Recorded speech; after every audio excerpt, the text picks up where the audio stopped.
Welcome to Mixing Like a Pro. I'm going to be going over some basic mixing techniques. We're going to be using equalization, compression, and reverb.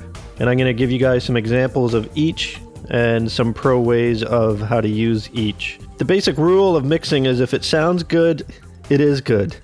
What a mixing engineer is doing is taking the recorded content, drums, bass, guitars, vocals, any other instruments that got recorded, and they're taking all these instruments and trying to make everything sound good together and to try and make the sound as a whole sound good. Some of the difficulties in mixing is when you have too much dynamic content, or maybe sometimes not enough dynamic content, too many instruments occupying the same frequency space, sounds that sound too muddy, sounds that sound too bright, or just a few things that make mixing a difficult process. It's the job of the mix engineer to take all the multi-track recordings and to create a mix that conveys the emotion and impact of the song. Mix engineers create impact and excitement through the use of creative tools like EQ, compression, reverbs, delays, and automation.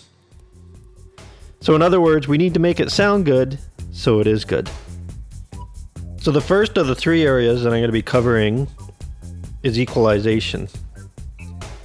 Now it's important to understand that a mix is nothing more than a bunch of frequencies that hit various amplitudes or volume over the course of the song.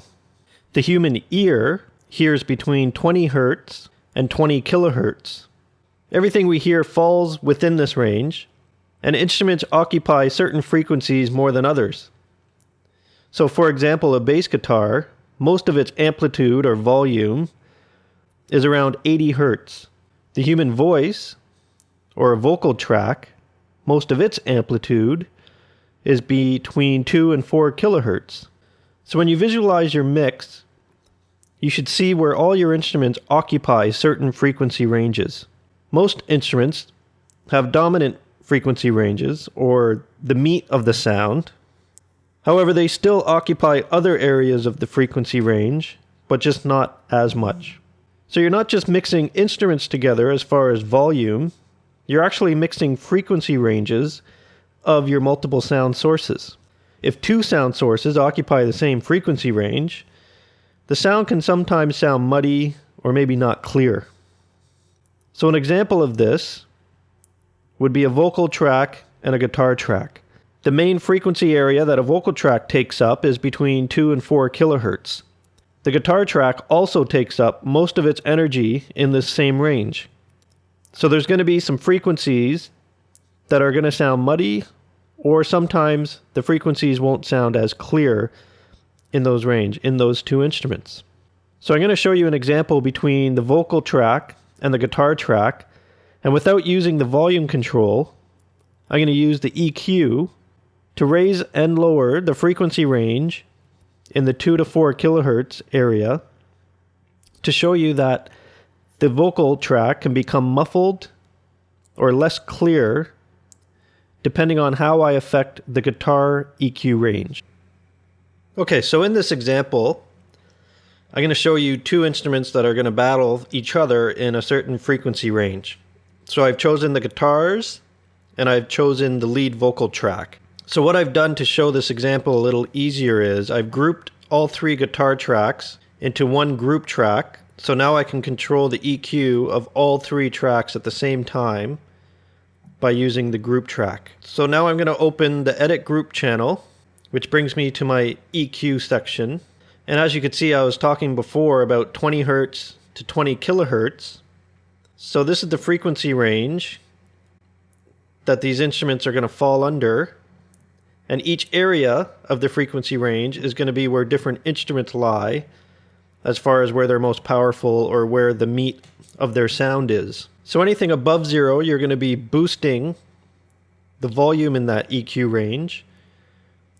And anything below 0, you're going to be subtracting the volume or bringing down the volume of that specific frequency range. So I know my vocal tracks are going to be in the 2 kilohertz to 4 kilohertz range. And I know that a lot of my power from the guitars is also in the same range. So they're sort of battling each other right now. So instead of using the volume control or the fader to raise and lower the volume, what I want to do is find the EQ range and either add or subtract in that frequency range to achieve a better result rather than using the volume. So I've opened up my VST channel settings for my guitar tracks. So all 3 are coming through this one guitar track. And we're going to listen to how the guitar sounds with the vocals. And then I'm going to play you examples of bringing the frequency range above 0 and bringing it below 0 so we could hear what the effects are. So I'm going to play the tracks now. And what I'm going to do is I'm going to boost the frequency range of the guitar in the same range as the vocal track. And what you're going to notice is the vocal track starting to get buried underneath the guitar. I'm not adjusting the volume. All I'm doing is adjusting the frequency range of the guitar. So let's listen.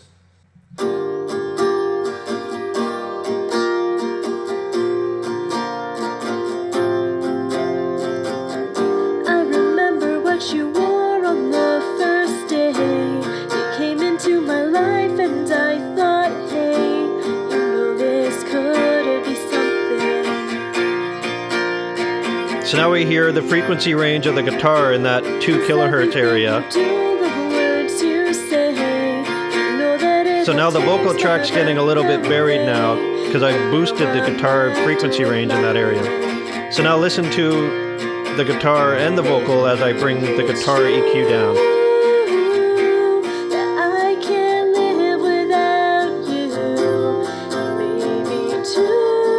So now the vocal's coming out a lot better now. And all I've done is bring down the frequency range of the vocal in the guitar track. I haven't touched the volume. All I've affected is that same range that the vocal track is in the guitar. I haven't even touched anything on the vocal track. So I'm going to go back up.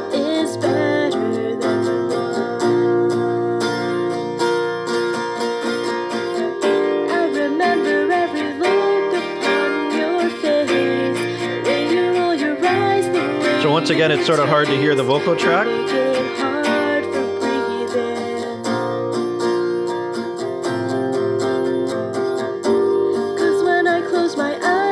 Now it's a lot more clear. And that's basically what mixing involves. So there's going to be other battles of frequency ranges. For example, the bass guitar and the kick drum are in that same 80 hertz frequency range. So what you're going to be doing is soloing those 2 tracks and doing the same thing that we did with the vocal and guitars. You're going to want to be able to hear clearly both instruments when they're being played together without really taking away their frequency range and the power of each instrument. And you'll continue this as you go through the mix. You'll be EQing and basically making way for different tracks to come through and not mask other tracks. And once you've completed this with all your tracks, hopefully you'll have a much clearer and better sounding mix.